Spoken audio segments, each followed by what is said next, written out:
Staten Island, New York, is often seen as a quiet borough, overshadowed by the bustling metropolis of Manhattan. Its suburban streets, lined with quaint houses and peaceful parks, hide a darker history, whispered among locals for decades. This story blends the eerie folklore of Cropsey with the chilling reality of Andre Rand, creating a tale that haunts the island to this day. The legend of Cropsey has long been a part of Staten Island's folklore. Parents would tell their children about Cropsey, a boogeyman who lurked in the shadows, waiting to snatch those who strayed too far from home. He was said to live in the abandoned ruins of the Willowbrook State School, a place with its own grim history. The school, once a mental institution, was closed in 1987, following reports of severe neglect and abuse. It was within this unsettling atmosphere that the real-life horrors began to surface. In the 1970s and 1980s, children started to go missing from the streets of Staten Island. The disappearances were sporadic but shared a chilling similarity. Each child was last seen near the wooded area surrounding the abandoned Willowbrook School. Andre Rand, a former custodian at Willowbrook, quickly became the prime suspect. He was an unsettling figure, often seen wandering the desolate grounds of the institution even after its closure. Rand's past was checkered with accusations of child abuse and vagrancy, but it was his eerie presence and proximity to the missing children that sealed his infamy. One summer evening in 1981, 10-year-old Jennifer Schweiger vanished. Her parents, desperate and distraught, organized search parties that scoured the woods. Weeks later, Jennifer's body was found buried in a shallow grave near the Willowbrook grounds. The discovery sent shockwaves through the community, and suspicion fell heavily on Rand. He was arrested, but the lack of concrete evidence meant that justice was slow and uncertain. Rand's trial was a spectacle, with testimonies that painted him as both a pitiful drifter and a monstrous predator. Despite the circumstantial nature of the evidence, the jury was convinced of his guilt, and Rand was convicted of kidnapping. However, the mystery of the other missing children remained unsolved, fueling the legend of Cropsey. In the years following Rand's conviction, Staten Island residents continued to tell the story of Cropsey. It became a tale of caution, a warning to children to stay close to home and avoid the woods after dark. But for those who had lived through the fear, Cropsey was more than just a story. It was a reminder of the darkness that lurked beneath the surface of their seemingly idyllic community. One autumn night in 1992, local teenager Mark Thompson decided to test his bravery. Egged on by friends, he ventured into the woods near Willowbrook, determined to prove that Cropsey was just a myth. The air was thick with the scent of decaying leaves, and the moon cast long shadows through the trees. As Mark approached the ruins of the school, a sense of unease settled over him. The dilapidated buildings loomed in the darkness, their broken windows like empty eye sockets staring into the soul. Mark felt a chill run down his spine, but pressed on, flashlight in hand. He wandered through the halls, the beam of light flickering over graffiti-covered walls and remnants of the institution's past. Suddenly, Mark heard a faint sound, like the distant echo of children's laughter. He turned, heart pounding, but saw nothing. The laughter grew louder, more distinct, and he realized it was coming from the basement. Despite his fear, curiosity propelled him forward. He descended the stairs, the air growing colder with each step. In the dim light, Mark saw a figure hunched in the corner, rocking back and forth, his breath caught in his throat as the figure turned to face him. It was an old man, his eyes wild and unfocused, muttering incoherently. Mark's mind raced, and he realized with horror that he was looking at Andre Rand. Rand's presence in the abandoned school was inexplicable, a ghostly remnant of his dark past.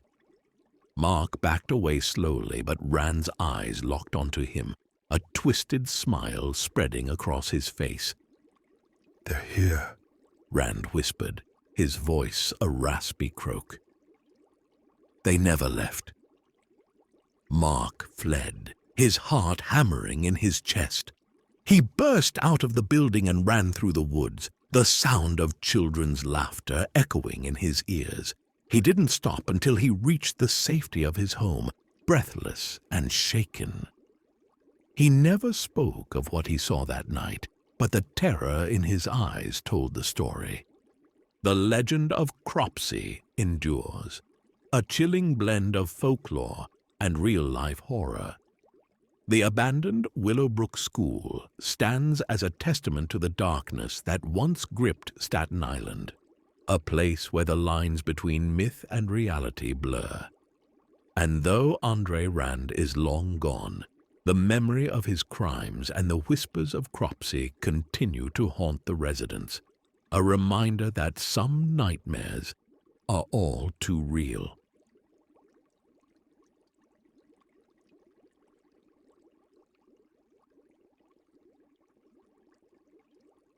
In the small town of Terrell, Texas, the streets seemed to hum with a quiet simplicity.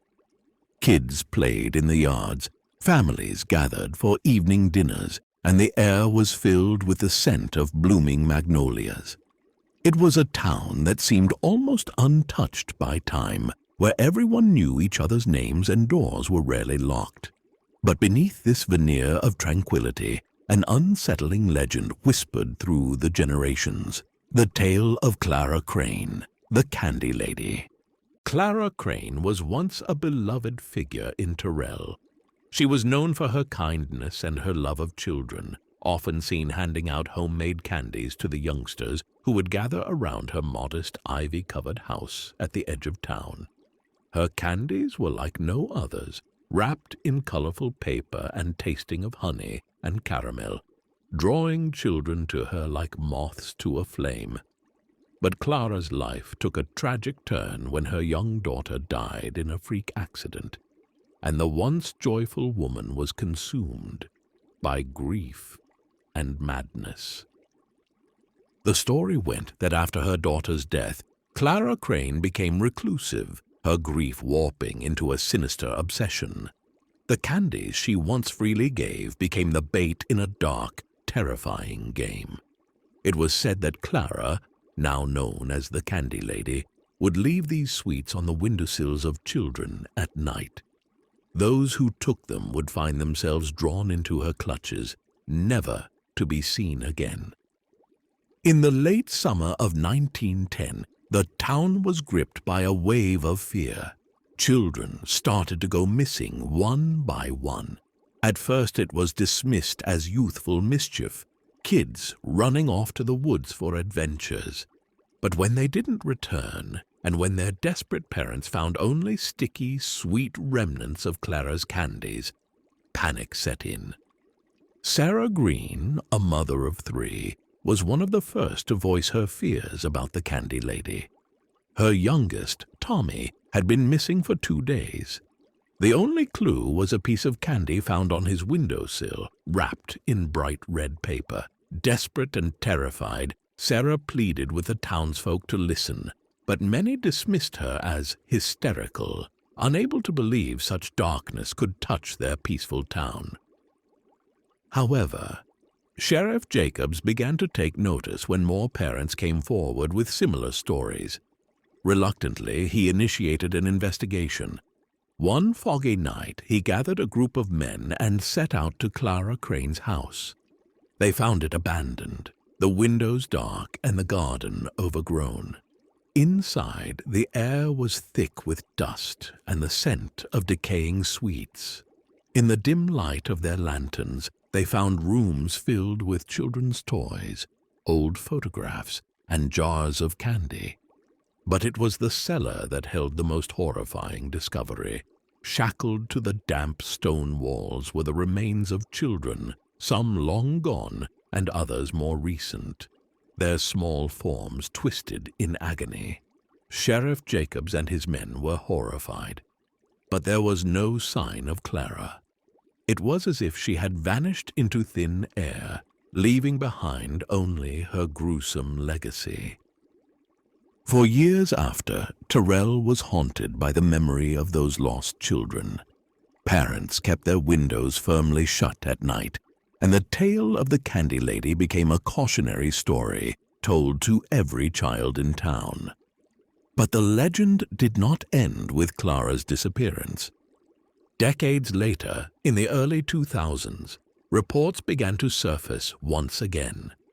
Children would wake to find candies on their windowsills, wrapped in the same brightly colored paper. Whispers of the Candy Lady returned, and with them, the fear. A new generation of parents watched their children closely, terrified that the darkness from the past had returned to claim their own. One summer night, 10-year-old Emily Parker found a piece of candy on her windowsill. Curious, she unwrapped it and tasted the sweet, honeyed confection. That night, she had vivid dreams of a woman with wild eyes and a twisted smile beckoning her into a dark forest. When Emily did not wake the next morning, her parents found her bed empty and her room eerily silent, except for a single piece of red-wrapped candy lying on her pillow. The disappearance of Emily Parker reignited the town's deepest fears. Searches were conducted, but no trace of the girl was ever found. Terrell, once again, was gripped by the chilling legend of the Candy Lady. Some say Clara Crane's vengeful spirit still roams the town, seeking to claim the innocence she lost long ago. And so the candy left on windowsills remains a grim reminder of a story that refuses to die, a nightmare that lingers in the hearts of Terrell's children and parents alike.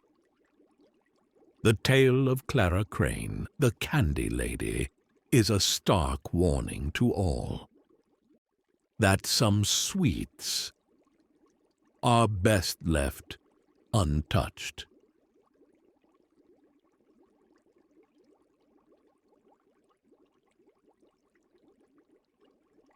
A young girl named Emily was exploring the edge of a dense, shadowy forest near her home when she noticed something peculiar jutting out of the ground. Intrigued, she knelt down and began to brush away the dirt and leaves, revealing a large, grotesque toe. It was unlike anything she had ever seen. Curious and a bit horrified, she tugged on it, but it seemed to be firmly attached to something buried deeper in the earth. She pulled harder, and with a final, forceful yank, the toe came free, landing in her hand. As soon as it did, a low, eerie groan echoed from within the forest, followed by the sound of something scurrying away into the underbrush. Heart-pounding, Emily hurried back to her house, clutching the toe. She burst into the kitchen where her mother was preparing dinner. "Look what I found!" Emily exclaimed, holding up the toe. Her mother examined it closely, her eyes widening with a strange mix of curiosity and satisfaction. "This looks like it would make a hearty addition to our stew," she said. "We'll have it for dinner tonight." Emily watched as her mother dropped the toe into the simmering pot. The kitchen soon filled with the rich, savory aroma of their evening meal. Her father came in from the fields, drawn by the delicious smell. They all sat down to eat, each savoring the robust flavor of the stew. Emily couldn't shake the feeling of unease that lingered in the back of her mind, but she pushed it aside as they finished their meal and cleaned up the dishes. That night, after her parents had gone to bed, Emily found it hard to fall asleep. She lay awake for what felt like hours, staring at the shadows dancing on her bedroom ceiling. Just as she was beginning to drift off, she was jolted awake by a distant, mournful sound. It was a voice, barely audible, calling out from the darkness. Where is my toe? It groaned, the sound sending a chill down Emily's spine. Emily's heart raced as she listened intently. It can't possibly find me, she told herself, trying to calm her nerves. But the voice grew louder, closer, repeating its haunting question. Where is my toe? Panic surged through her as she pulled the blankets over her head, hoping to shut out the terrifying sound. It's just a dream. She whispered, squeezing her eyes shut. When I wake up, it will be gone. But the voice did not go away. Instead, it seemed to seep into the very walls of the house. Emily heard the back door creak open, followed by the unmistakable sound of footsteps entering the kitchen. The voice echoed again, this time from inside the house. Where is my toe? The footsteps moved slowly and deliberately, shuffling through the kitchen, then into the dining room, the living room, and finally toward the staircase. Each step resonated through the silent house, growing closer and closer. Emily could hear her own heartbeat thudding in her ears as the footsteps reached the hallway outside her bedroom door. Where is my toe? The voice called once more, now just outside her room. The door creaked open slowly, and Emily, trembling with fear, listened as the footsteps approached her bed. They stopped right beside her, and she could feel a presence looming over her, heavy and oppressive. The voice groaned one final time. Where is my toe? Terrified, Emily could hardly breathe. She felt something cold and clammy brush against her arm. You have it, the voice bellowed, sending a shock-wave of terror through her entire body. The next morning, Emily's parents found her huddled in a corner of her room, wide-eyed and shaking. She never spoke of what happened that night, but the haunted look in her eyes told them everything. They needed to know.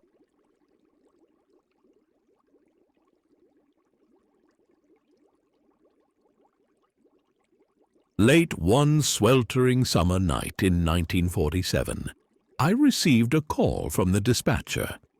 There was something unsettling in his voice when he told me someone needed a pickup on Bramlett Road. The name alone sent shivers down my spine. Bramlett Road was a place of whispered fears and unspoken horrors, especially near midnight. But I drove a yellow cab, and duty called. Steeling myself, I headed towards the slaughter yards. I had been out of town when the incident occurred. Incident? No, it was murder, plain and gruesome. A fellow cab driver, Brown, had been robbed and brutally stabbed in his cab. The very next day, the police arrested a man named Willie Earl for the crime, though he vehemently denied it. A group of hot-headed cab drivers from our company gathered, fueled by whiskey and vengeance. They decided to take justice into their own hands. One borrowed a shotgun, and together they stormed the jail, dragging Earl out and throwing him into one of the cabs. They drove him to the slaughter yards and savagely beat him. Amidst the chaos, a man wielding a knife stabbed Earl, who cried out, "Lord, you've killed me." That was when the man with the shotgun fired, once, twice, thrice, ensuring Earl's death. The mob dispersed, each driver taking a different route back to the city. The news spread, and 31 men were arrested, but all were acquitted by a sympathetic jury.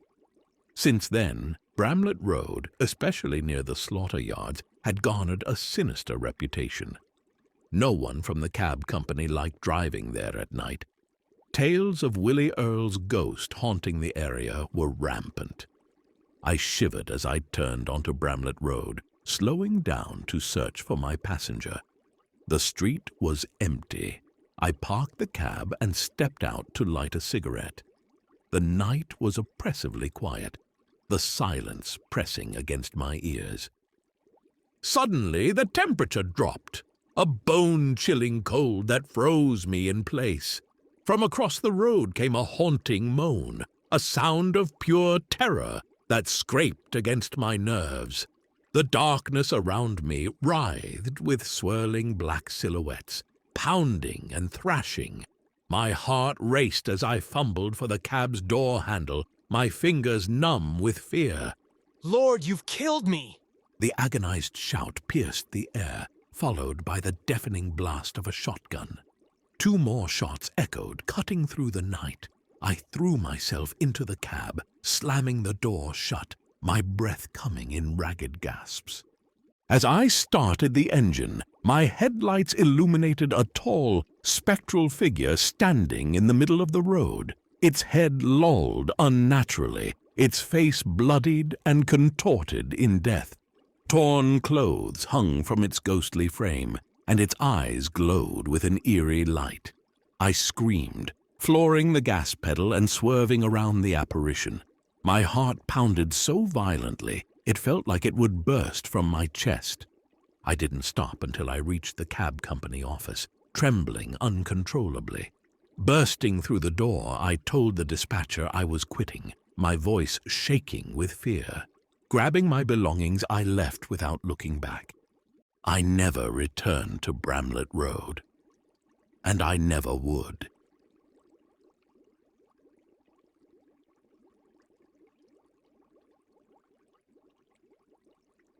It was a late autumn night, and the moon hung low and full over the town of Abbeville, casting long, eerie shadows across the deserted streets. The wind whispered secrets through the trees, and the townsfolk locked their doors and windows, for this was the hour when Huggin Molly roamed. In a small, dimly lit kitchen, Danny and his best friend Sam huddled close together, the flickering candlelight casting dancing shadows on the walls.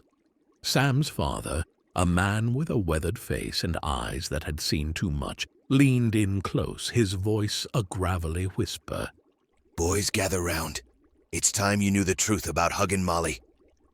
Danny and Sam leaned forward, their breaths held in anxious anticipation. "It was a night much like this one," Sam's father began, his eyes distant as if peering into the past. "I was walking home, the air thick with fog, the silence broken only by the sound of my own footsteps. Suddenly, she appeared, a towering figure in black, her dress billowing like smoke. Before I could react, she had me in her grasp. Her hug was like a vice, and her scream, it pierced the night, echoed through my very soul. I thought I would never see the light of day again." Danny felt a chill run down his spine. The room seemed to grow colder, the shadows deeper. "What happened next?" he asked, his voice barely above a whisper. Sam's father leaned back, the tension breaking with a rueful smile. "She let me go, just like that. I stumbled home, and I've never walked those streets alone at night since." The boys sat in silence, the weight of the story settling over them like a heavy blanket. Outside, the wind howled, and the old house creaked in response. That night, as Danny lay in bed, he couldn't shake the image of Huggin Molly from his mind. The shadows in his room seemed to twist and turn, forming into shapes that his imagination filled with terror. Sleep came fitfully, haunted by dreams of long dark skirts and bone-chilling screams. The tales of Huggin Molly varied as much as the whispers carried on the night wind. Yet one depiction stood out among the rest, a towering woman, nearly 7 feet tall, with a girth as broad as a bale of cotton, cloaked in a long, flowing black dress. They said her ghost still roamed the dimly lit streets of Abbeville in the dead of night. The hem of her black skirt swept the cobblestones with a soft, eerie rustle.